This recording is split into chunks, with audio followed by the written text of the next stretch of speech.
Hey guys, welcome back. We're going to get started with genetics. I think a lot of you are going to find this unit to be really interesting. I certainly did when I first started it and took a lot of classes in it in college. So I hope that you can really pay attention and keep up with what we're talking about. So genetics, who really learned about genetics? So genetics is the study of heredity or inheritance of traits. So how do you inherit your traits?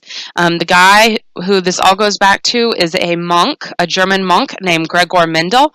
He's called the father of genetics. He worked with pea plants in particular to discover the principles of heredity because pea plants are pretty simple to work with and they grow very fast. So you could do all his experiments if you want, but he did it over many, many years. All right, so let's look at some of our principles of heredity. So first we have dominance. This means one form of a trait can hide or mask another form of a trait. Okay, so for example, here are some of the things that Gregor Mendel discovered. All right, tall plants were dominant over short plants. Round peas were dominant over wrinkled peas. Yellow peas were more common than green peas. And then the seed coating color, green was more common than white. All right, pod shaped. So the pod shape could be inflated, look like a nice balloon, or it can be constricted where it looks kind of bubbly. And then pod color, green or yellow. And then position, the flowers could be axial, which means on the side, or they could be terminal on the ends. And axial was dominant over terminal. So these were all things that he discovered through his work. But dominant means that is not necessarily, it masks the other trait. All right, segregation. All right, segregation. Every individual has two alleles for a particular gene. So two different alleles, okay?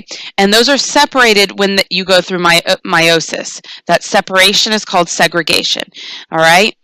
So these segregate into gametes, as you can see in the image below. You have a 50% probability of receiving either gamete, either allele, not gamete. Well, you also have about a 50% chance of any gamete, male or whatever. I'm moving on. All right, principles of heredity. Then we have independent assortment.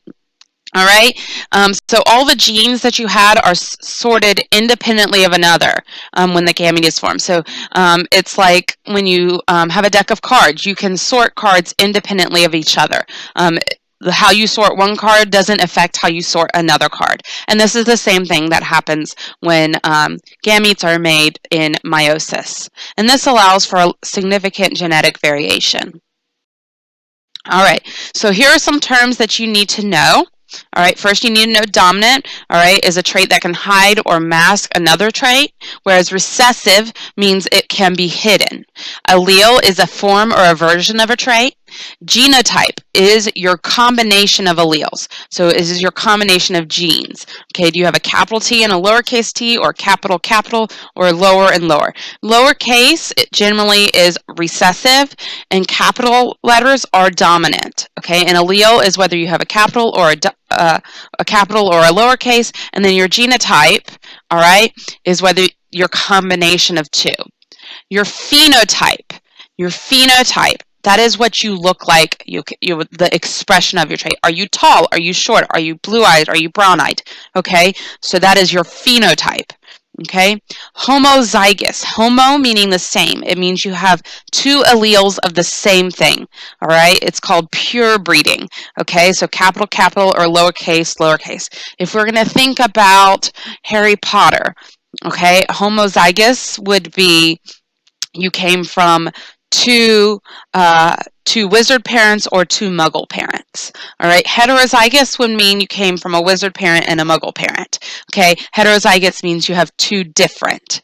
Okay, so again, to go over the words, you need to know dominant, recessive, allele, genotype, phenotype, homozygous, and heterozygous.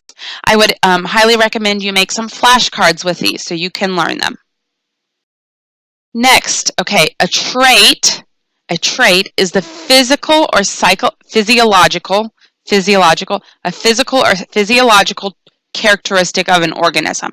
Okay, it's your ability to roll your tongue, your eye color, your how your ears are shaped. Those are your traits. All right, traits are determined by your genes. All right, it is the DNA which codes for the production of a protein that comes from your genes. Okay, nature versus nurture, the never-ending debate. Nature refers to your genes or your DNA. Nurture refers to your environment, your food, your education, what medication, how you were brought up, whether you do drugs, what, all those different things, who cared for you as a child, how they cared for you, all those things refer to nurture. All right.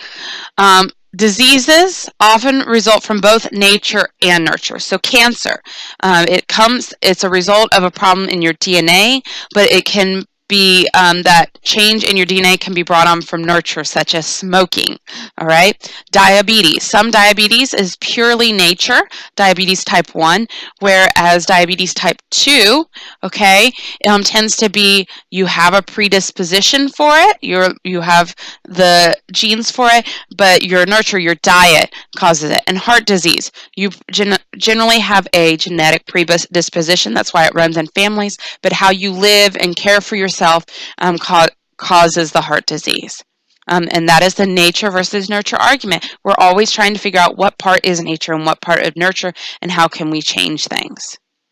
All right, a huge way that we can learn about nature versus nurture is what are called twin studies. Twin studies study identical twins, not fraternal, identical twins. Identical twins have the exact same DNA. So the differences that you see, okay, are based on nurture. And people especially like twin studies where the twins were separated at birth.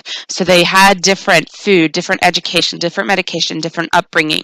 So all those things are different. So how did they end up different? And that gives us a lot of information. So this is just getting started on genetics. We'll be getting more into it as we get into our checklist. I look forward to talking to you more about this and seeing you get really interested in genetics. Have a great day.